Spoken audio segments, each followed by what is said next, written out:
Hey everyone, hope you're well. Early morning today, a few hours less beauty sleep than normal.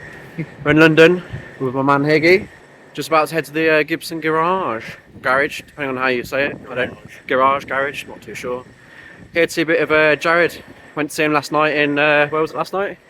KK's. Great show. Tell I've not had much sleep. So yeah, I'm going to get a few bits filmed today and take you on a bit of a journey with us really. Let's check out some guitars.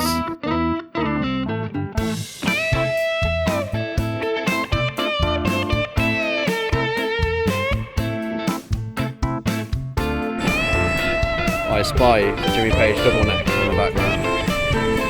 There it is. So after a little while of window shopping, staring through the window very eagerly in the cold, we were invited in. One of the members of staff was very kind and let us in ahead of the main event actually. So we got a chance to check out the artist section, which was upstairs, and there were some outrageous guitars on display, as you could imagine. So very thankful for that. So we were first sent into the artist loan room, where there's a lot of guitars everywhere. The first one I spotted was the a red double neck, you know, the Jimmy Page one that they've been shouting about recently. So I'll pop in a little clip of that now for you to see.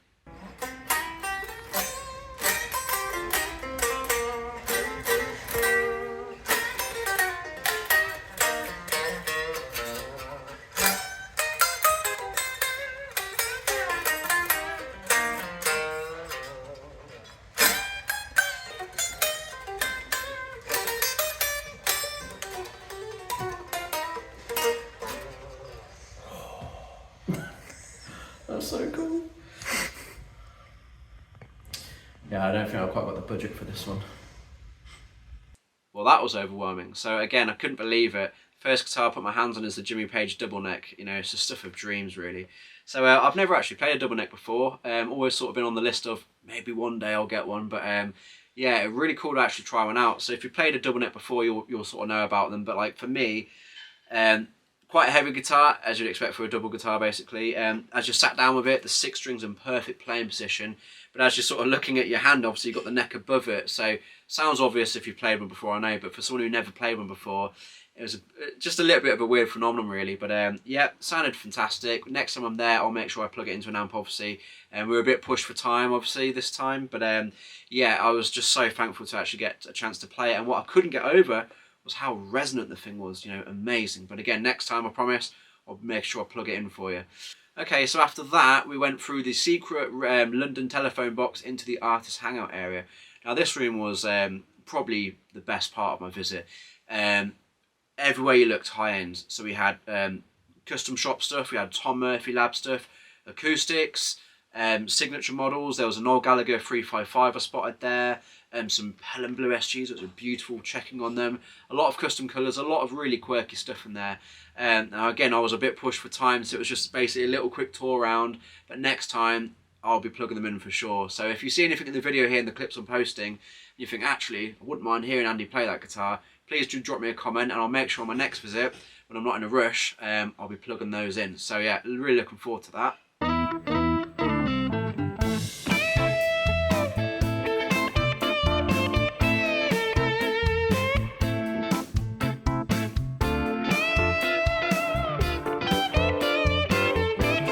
Straight away is the old Gibson Gov,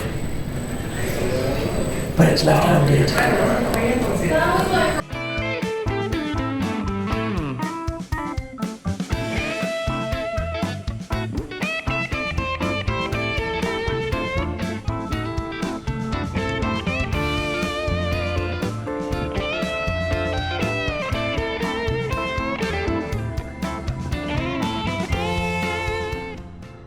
So before we knew it, time was running out and we had to go back downstairs so they could get ready for Jared. So very thankful for the opportunity, and again we eagerly headed back downstairs into the main part of the building. And at this point, the public had come in, so the shop was starting to fill up, and you could tell there was an air of anticipation about the show.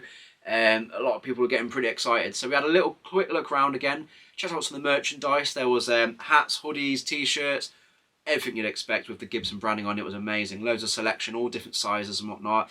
Guitar straps, strings, all sorts of stuff. Some guitar maintenance tools, you know, some quirky items. I even spotted a Gibson clock at one point, which was pretty cool actually. But yeah, so after another look around the shop, it was then time to go downstairs. Now downstairs is where the Epiphone and the Kramers sort of live, I guess. But this time, because there was a gig going on, they'd moved the Epiphones a little bit out of the way. There was still plenty on the walls, but the guitars that normally be on the floor had been put away. And just one little note, as you go downstairs, there's what we call the Gibson Gallery. Now, rather than rushing down the stairs, I was desperate to see the Kramers. Do make sure if you're visiting, you do check out the artwork all around you. I'll put a little clip of me so you can see what I'm on about here. But essentially, there's prints, super iconic prints of like Gibson players all throughout their eras. So there was like some Rolling Stones. I caught my personal hero Gary Moore. I saw a photo of him that looked amazing. There's iconic Hendrix prints, all sorts of cool like rock and roll memorabilia, I guess. And I believe all these prints are actually for sale. So I think they're limited, but you can buy anything you see there. So do take a look. Now, on each visit, I believe they're going to be changing the artwork around. So, you know, it's worth keeping an eye on. So don't just rush down the staircase. Do check it out. It was a really cool touch, actually, to see that. So as I got downstairs, obviously, my eye was caught straight away by the shiny Kramer Corner. So I went straight to the Kramer department. Now, one cool thing, which I'll get a little clip of here, or a photo, the door handle to go into the Kramer department was actually a Night Swan neck. So you had the neck and the headstock of a Night Swan. I mean, again, it's little touches like that just really sort of like excited me, you know. So anyway, we got into the Kramer room and there's like loads of Kramers, as you'd imagine. All the custom colours, you know, custom graphics stuff. You've got Berettas, Pacers, all sorts of stuff. There was a couple of Vs there. But what struck me was how great the Kramer room was. So obviously you've got the Mesa Boogie amps everywhere, so anyone's welcome to pick a Kramer up and plug them in, and you've got headphones if you feel a bit conscious, I guess. But just the fitting of the place was cool. It had like obviously an 80s sort of throwback vibe, a bit like an arcade. So there's actually a Pac-Man machine in the corner, which was pretty cool. And above that, everywhere around there, we had stickers. Now, I actually was told later on that Mr. Mark Agnesi, the man himself, actually that was his creation. So there's 14,000 stickers that he hand applied to that area. So if you're next there in the Kramer room, keep an eye out for that. It's really cool. Again, I love the vibe of the place. You got like neon lights, and you got old cassette like tapes across the wall, which was really cool. But again, it was just a very quick visit for me because before we knew it, Jared was about to take the stage. So again, I'll put in a few little photos and whatnot so you can have a look. But next time I'm there, definitely I'm going to be filming a lot more Kramer content. So if there's anything you see on the wall that you think, actually, I wouldn't mind Andy demonstrating that or anything like that, let me know. Absolute kid in a candy shop when it comes to Kramer. As you know, I'm a mad Kramer fan, always flying the flag for Kramer. I think they make great guitars. And very exciting. And again, a lot of it is that throwback to the 80s period that I'm a massive fan of. But yeah, if you see anything you think you like the look of or you want to know more about, do let me know in the comments section, and I'll make sure to mention it on my next visit, and I'll make sure I plug them in this time. So yeah, after that, basically, we were pretty much waiting around in the main room downstairs, and we could see a bit of a sound check going on, and I recognised the bass player and the drummer from Jared's band sort of getting up and doing the sound check. Before we know it, it was midday, and Jared was about to take the stage. So there was a bit of an atmosphere building. People were getting very excited. The room had packed out. And yeah, Jared and his band graced us with an amazing set. Now, obviously, I was lucky enough to see them the night before, so it was a sort of slightly stripped down set, but it was fantastic.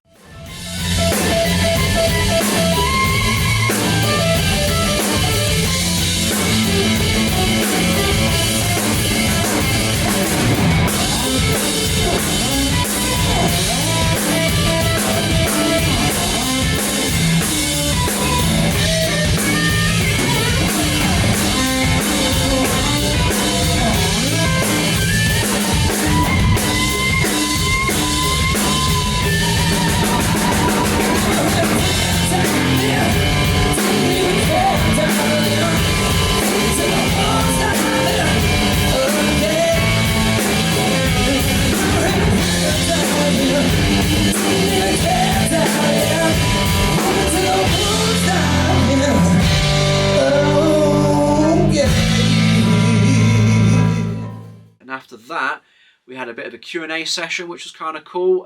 Some really inspiring questions, and Jared's a great talker. It was very motivational at points, you know, like very feel-good, which was awesome. And then the highlight for me, obviously, was getting the chance to jump up on stage for a few minutes just to do a bit of blues jamming with Jared, which, again, was pretty surreal for me. So up I jumped up on the stage. I've got a little bit of footage you might have seen this on my Instagram if you haven't followed me already. So check it out. I think I posted a little YouTube short as well the other day, so check that out if you haven't seen it already. I'll put a clip on in a second. And yeah, basically right at the deep end, pick up one of his new Epiphone Blue Glory models. Lovely, by the way. Straight into the Mesa Boogie amp provided.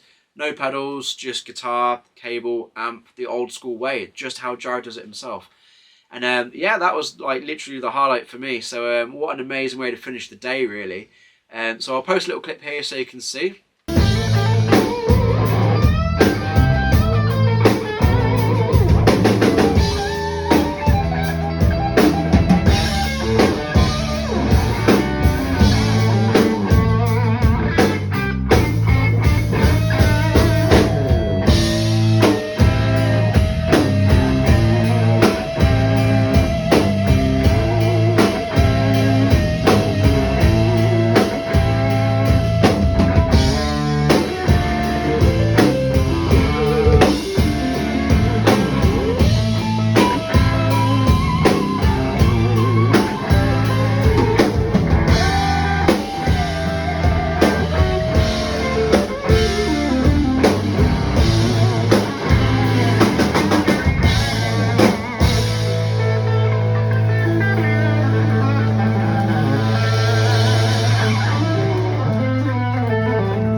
What a cool moment, huh? So that was my real highlight of the day. Just want to say a massive thank you for Jared for allowing that to happen, and to all the staff and everyone there working at the event. It was a great event, and I'd highly recommend if you see anything we'll advertise at the Gibson Garage, definitely get down early, check the space out, buy a bit of merch and enjoy, you know.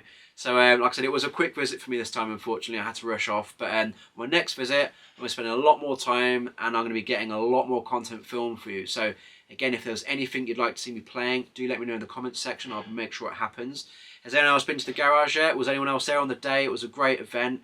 I'd love to know more of your thoughts about it in the comments section. So again, more content on the way soon from the Gibson Garage and me. So I'll catch you in the next video, hopefully. Thanks again.